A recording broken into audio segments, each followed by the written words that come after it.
Hi everyone. So today I'm going to do a lecture on the 13 colonies, what they looked like and who was living there. So let's get into it. Okay, so a colony definition is a piece of land and a people called subjects that are controlled by another country. And so this is what imperialist countries do. And I'm sure you learned about this in world history, right? Imperialists go to other places and they take over that piece of land and those people. So Great Britain had colonies all across North America. There were 13 on the East Coast.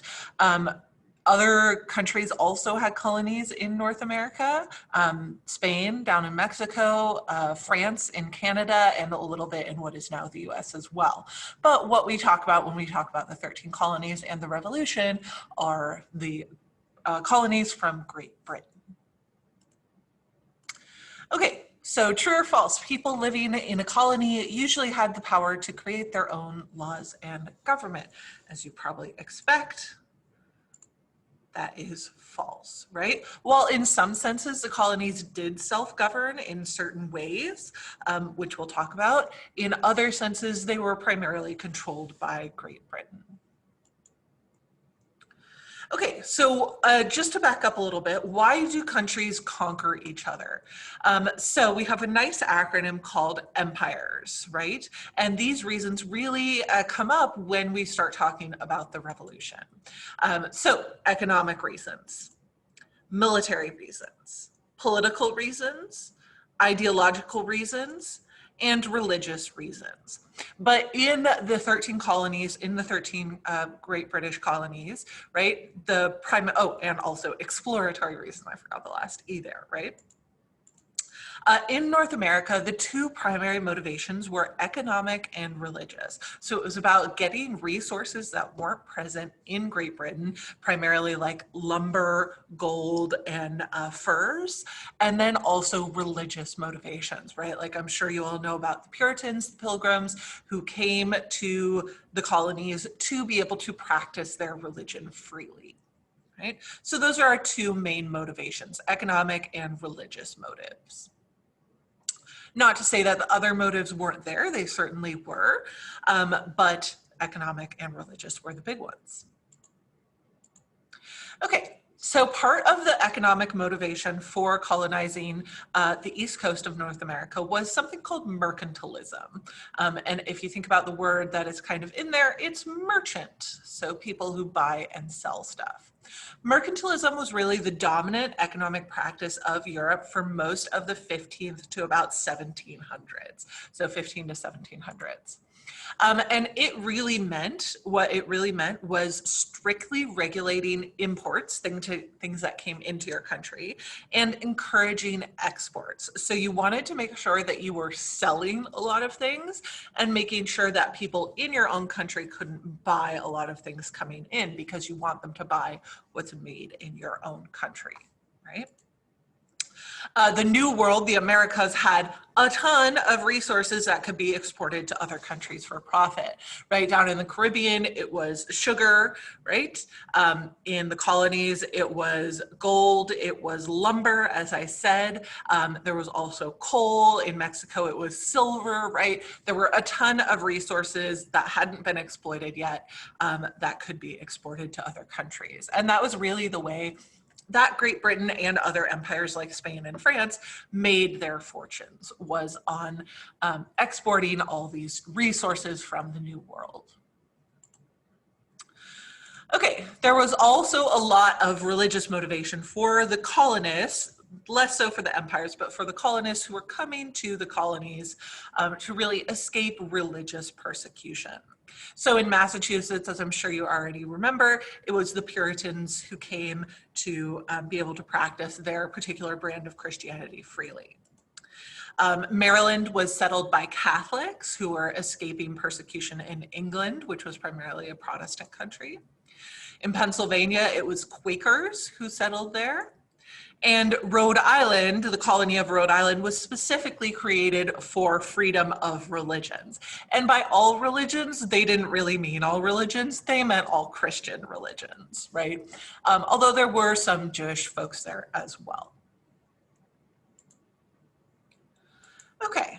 So where exactly were the colonies? So here's a little map for you, and you'll notice that the borders don't accurately map to the borders of the states today. And that's because they were colonies and a lot of this territory was unexplored by white people. So you can roughly divide the colonies into three separate groups. So first was New England, this green group up here, which was Massachusetts, New Hampshire, Rhode Island, Connecticut, and what eventually would become Maine. The second group were the middle colonies. That was primarily New York, eventually what would become New Jersey, Delaware, Maryland, and Pennsylvania. And then the last and the biggest group was the southern colonies. So Virginia, North Carolina, South Carolina, and Georgia, right? And these kind of roughly map to our regions that we have on the East Coast today as well. And really most of the colonies were bounded here on the west by the Appalachian Mountains. There wasn't a lot of crossing those yet, although we certainly come to that. Okay, so we're going to look at the people who were settled in the colonies and what the different groups of colonies did and how they worked. So we're going to look at who was going there, who was colonizing these places. We're going to look at the original purpose of those colonies. We're going to look at the dominant religion of the colonies, what the economy was made up of, and whether or not slavery was used there. And all of these things are important for understanding the early history of the United States, even up to the Civil War, right? These kind of divisions remain until then and even like echo throughout now. We still have these kind of divisions between the regions of the United States. Okay, so New England colonies, again, these green colonies up here, right? And they were called New England because they were primarily settled by English people, so it was New England, right? All right, so a typical immigrant was middle class or wealthier families, right? So these were people who were uprooting and moving their whole lives to start over again. The original purpose of most of the colonies in New England was religious freedom, right? That's why the Puritans came to New England, was to found a religious colony. The dominant religion of the people living here were separatists, who were also called Puritans, which was a very strict form of Christianity. The economy was mostly small family farms, so small agriculture, subsistence farming, stuff like that. There were also skilled craftsmen, especially present in shipbuilding, as well as weavers and tailors, so some small kind of artisan stuff. Trade became very important for these colonies, especially exporting goods to England and other places in Europe. And there was slavery. Certainly some families had slaves. Like if you remember the stories of the Salem witch trials, one of the slaves of the families, Tituba, was accused of being a witch. But it wasn't widespread and present in the same way that it really was in the South. Okay. So middle colonies, so those are kind of New York, Pennsylvania, New Jersey, Delaware, those purple colonies there. The typical immigrant to the middle colonies were often religious, occasionally kind of older single men who were coming to be maybe merchants or traders or hunters. Fur trapping was especially present here, as well as middle class families similar to the New England colonies. The original purpose of most of these colonies, especially like New York, was economics. So the big trade there was fur trade, selling animal fur to the British. As well as some religious freedom, the Quakers who founded Pennsylvania to be able to practice their brand of Christianity freely. There was no dominant religion there, although in those middle colonies, although many people were Quakers and then other kinds of religions, but it wasn't really dominated by religion in the same way that the New England colonies were. The economy was mostly farming especially staple crops like wheat, barley, and oats, as well as focused around trade, especially in the major port cities like New York City and Philadelphia, which both are on the mouths of rivers and are very good for trading across the Atlantic. There were slaves in these middle colonies. They were more important there than they were in New England, but still less important in the South, although slavery was fairly common there. All right, and lastly, the Southern colonies. So this big red portion here, Virginia, North Carolina, South Carolina, Georgia, again, the largest portion of the colonies.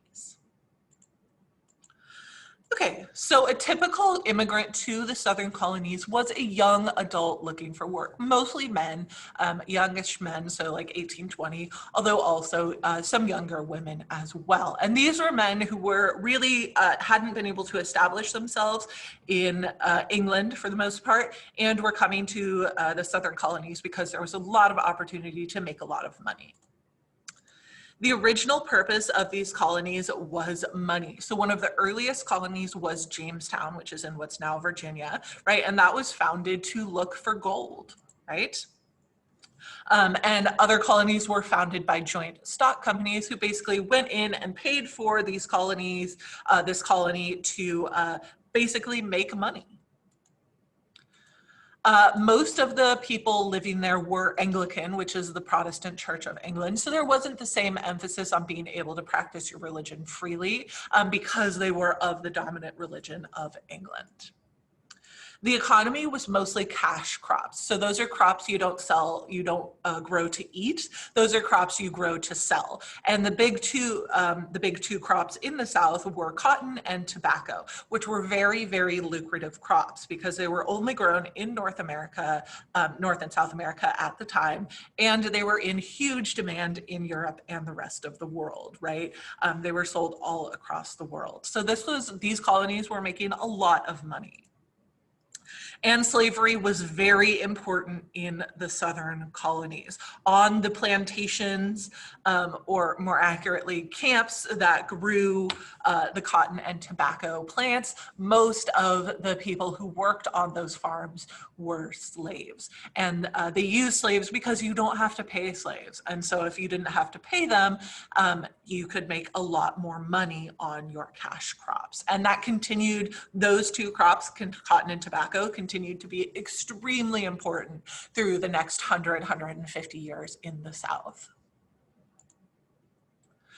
There were also, it wasn't just slaves, there were also indentured servants used as well, who were mainly white people who basically would essentially sell themselves into servitude for a certain number of years. And then they would basically like buy themselves out from servitude and have some money to start off with. Okay, so we're just going to compare two of the major first colonies. So Jamestown in the South, what is now Virginia, and then Plymouth in New England in what is now Massachusetts. And these were two of the earliest colonies on the North American continent. Okay, so Jamestown was founded in 1606, so very early on, and really its purpose was to make money, to first look for gold, but then also to grow and sell tobacco. Virginia is fairly warm, it's humid and swamp-like, and most of the people who moved to that colony were young men and indentured servants. All right, Plymouth up in Massachusetts was founded in 1620, and those are the pilgrims you learn about, like with Thanksgiving and stuff.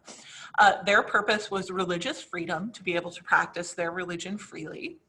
The regional characteristics, Massachusetts has very cold winters, and the land there was not great for farming. And in fact, a huge number of the colonists died at Plymouth, and more would have died, and the colonists probably would have failed if they hadn't been helped by the local Native Americans there.